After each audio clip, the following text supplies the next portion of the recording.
Hello everyone, welcome to English Qualifier. This is Dharmendra Naruka and we are discussing some important questions of English teaching methods. बात करेंगे एक और session में नए नए questions की, जैसे ये क्वेश्चन आप लोगों के स्क्रीन पर है। बताओ जरा इसका सही आंसर, एक बार क्वेश्चन पढ़ लेते हैं हम अच्छे से। Evaluation in education is continuous but not cumulative but not continuous, neither continuous nor cumulative, both continuous and cumulative। आप बताओ जरा इसका सही आंसर आप लोगों के अकॉर्डिंग क्या होने वाला है, फटाफट बताएंगे क्या होगा इसका आंसर। देखिएगा, इवेल्युएशन जो एजुकेशन में होता है वो कंटिन्यूअस होता है लेकिन कम्युलेटिव नहीं होता, ऐसा नहीं है। कम्युलेटिव होता है, कंटिन्यूअस तो होता है भाई, तो ये भी गलत है। नीदर नहीं, ये भी गलत है, तो ऑप्शन नंबर डी सही बनेगा ना। कंटिन्यूअस भी होता है और क्यूम्यूलेटिव भी होता है ना, तो बिल्कुल सही बनेगा ये। One of the requirements of a good language proficiency test is that it must be complex, ambiguous, enjoyable और रिलायबल। बताओ क्या बनेगा। देखो, कोई भी प्रोफिशिएंसी टेस्ट है ना, वो इंजॉयबल हो ना, एंजॉयबल हो या ना हो कोई फर्क नहीं पड़ता, तो ऐसा कुछ नहीं है, ये कोई मेन रीजन है नहीं है। एम्बिगुअस तो नहीं होना चाहिए और कॉम्प्लेक्स भी नहीं होना चाहिए। इसका सबसे बेहतर है कि ये भरोसे के लायक हो, रिलायबल हो, ट्रस्टवर्दी हो। क्या हो ये? ट्रस्टवर्दी हो। An attainment test aims to measure how much a learner has learnt of what he has been taught, number 1. Number 2, how much a learner needs to learn to pass an examination, the speaking ability of learner और teaching ability of teacher। नहीं, ये दोनों गलत है। Attain कितना किया, जितना उसको सिखाया गया ना उसमें से उसने कितना क्या किया, लर्न किया, तो यही क्या करेगा आपका अटेनमेंट टेस्ट का मेन एम होता है। चलो 14 नंबर का क्वेश्चन आप लोगों के स्क्रीन पर, आप बताओ जरा इसका क्या बनेगा सही आंसर।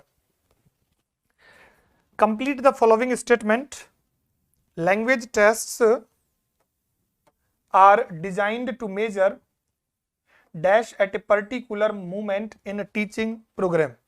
बताओ जरा, the learners liking for the language, the learners knowledge of the language, the learners knowledge of the language, the learners attitude towards the language, है ना। मुझे एक बार इसके ऑप्शंस कंफर्म कर देता हूं।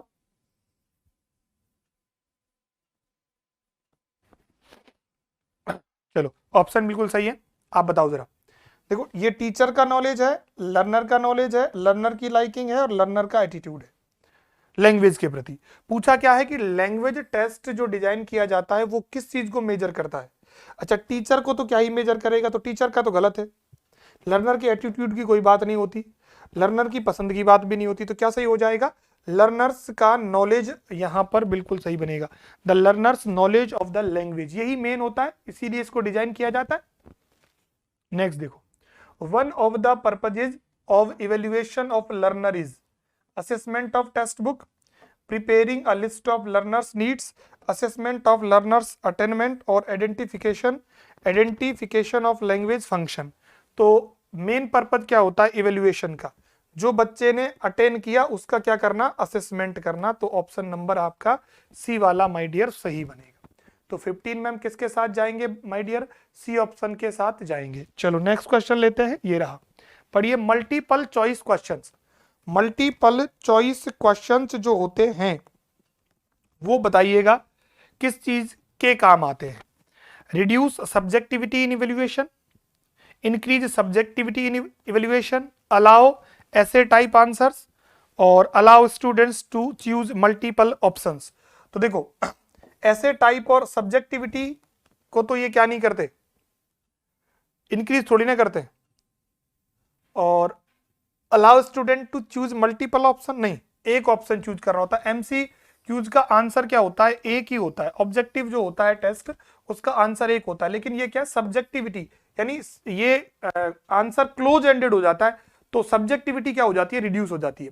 सब्जेक्टिविटी का मतलब है आप वाइडली लिख सकते हो, अपने विचारों को क्वेश्चन में ज्यादा से ज्यादा आप उसमें समाहित कर सकते हो। ऐसा नहीं करना होता है, इसलिए आपका ऑप्शन नंबर कौन सा सही बनेगा, ए वाला सही बनेगा, सब्जेक्टिविटी को रिड्यूस करता है। A recall type test is a test of memory, imagination, understanding या स्पीड। बताओ जरा सही क्या होगा।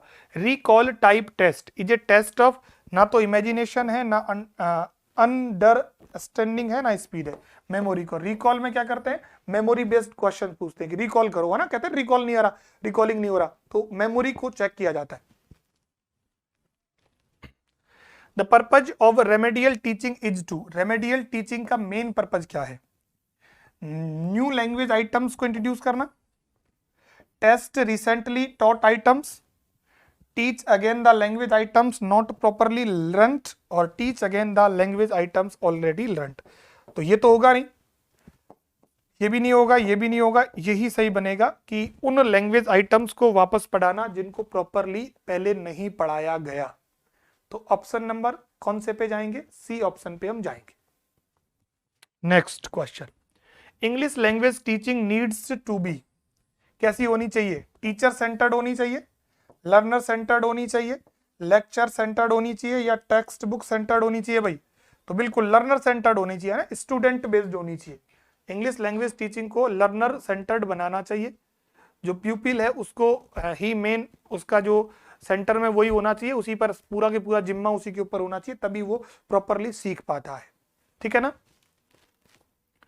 Communicative language teaching stresses the interdependence of language and psychology, language and behaviour, language and communication, language and conversation.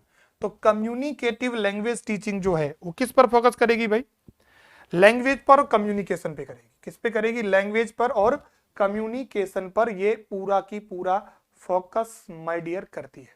बात समझ में आई, किस पे करती है, लैंग्वेज एंड कम्युनिकेशन पर। देखो मैं आप लोगों को पहले भी कई सेशन में बता चुका हूं कि हमारा जो मेन मोटिव है, मेन ऑब्जेक्टिव है, जो एम हमारा है इन सेशन के माध्यम से, छोटे सेशन है, आप कभी भी जब भी आपको फुर्सत मिले आप उठा के देख लीजिए। और यहाँ पर ऐसा हम कोई बातें नहीं करते, हम सिंपल भाषा में बात कर रहे हैं, और लाइव क्लासेस में थोड़ा सा टाइम खराब हो जाता है, इसलिए मैं आपको ये मेथड्स जो हैं वो रिकॉर्डेड सेशन के माध्यम से बता रहा हूँ। आप लोगों को मुझे पता है कि ये बेहतरीन और इम्पोर्टेंट लगेंगे और आपको पसंद भी आ रहे हैं ना। और अगर आपको पसंद आते हैं तो आप अपने दोस्तों के साथ भी शेयर कर दिया करो, ताकि ज़्यादा से ज़्यादा बच्चे सेशन में जुड़ें और थोड़ा इसका भी रेंज थोड़ा सा वाइड हो जाए। ठीक है ना। चलो नेक्स्ट क्वेश्चन देखते हैं, 21 नंबर का question. The most important element in communicative language teaching is the structure of language, the reading skills, और मेमोराइजेशन ऑफ ग्रामर, और मीनिंग। बताओ जरा, कम्युनिकेटिव लैंग्वेज टीचिंग में स्ट्रक्चर मायने रखते हैं, रीडिंग स्किल्स या मेमोराइजेशन ऑफ ग्रामर। देखो सीएलटी की जब भी बात करनी हो तो हमेशा ध्यान रखना मीनिंग इज पैरामाउंट, सबसे ऊपर अगर है तो मीनिंग इज पैरामाउंट, मीनिंग सर्वोच्च होता है। मीनिंग क्या होता है, सर्वोच्च होता है। तो इसके आधार पर फिर आपका सही क्या बन जाएगा, option number my dear D आपका सही बनेगा। यानी मीनिंग जो होगा वही माय डियर क्या माना जाता है, सर्वोच्च माना जाता है। बात क्लियर आई ना समझ में। चलो कई बार मैं बता चुका हूं इस बात को। चलो नेक्स्ट देखिएगा, a language learner makes error because, जो बच्चे होते हैं वो गलतियां करते हैं क्यों, कि the learner has acquired only partial knowledge of language, आधा ज्ञान लिया होता है। The learner has acquired complete knowledge, इसलिए गलतियां करते हैं, पूरा ज्ञान लिया होता है। The learner enjoy making errors, कि बच्चों को आनंद आता है। और teacher has permitted him to make errors, और टीचर कह देते हैं बच्चों की बेटा करो गलतियां, है ना, आपको आनंद आएगा। या बच्चों को गलती करने में आनंद आता है, या उनको पूरा नॉलेज होता है इसलिए जानबूझकर गलती करते हैं, या फिर उनको भाषा का आधा नॉलेज होता है इसलिए वो जनरली गलतियां करते हैं। तो बिल्कुल ऑप्शन नंबर ए ही हमारा सही आंसर बनेगा। तो 22 जो है उसमें ऑप्शन नंबर ए सही है। देखिएगा माय डियर, अब तक हम कुल मिलाकर 122 क्वेश्चंस की बात कर चुके हैं टिल दिस सेशन। ठीक है ना, टिल दिस सेशन हम अब तक कितने की बात कर चुके हैं, 122 की बात कर चुके हैं। अभी ये पूरी संख्या आप लोगों के लिए 200 क्वेश्चंस की है। अब हम, है ना, जो आपके जैसे जीटी मेथड है, आपका ग्रामर ट्रांसलेशन मेथड है, डायरेक्ट मेथड है, जो भी आपके 5 इंपॉर्टेंट मेथड है उनके ऊपर भी क्वेश्चंस हम लेके आएंगे और मिक्सअप क्वेश्चंस भी आगे वाले सेशंस में आप देखते रहोगे।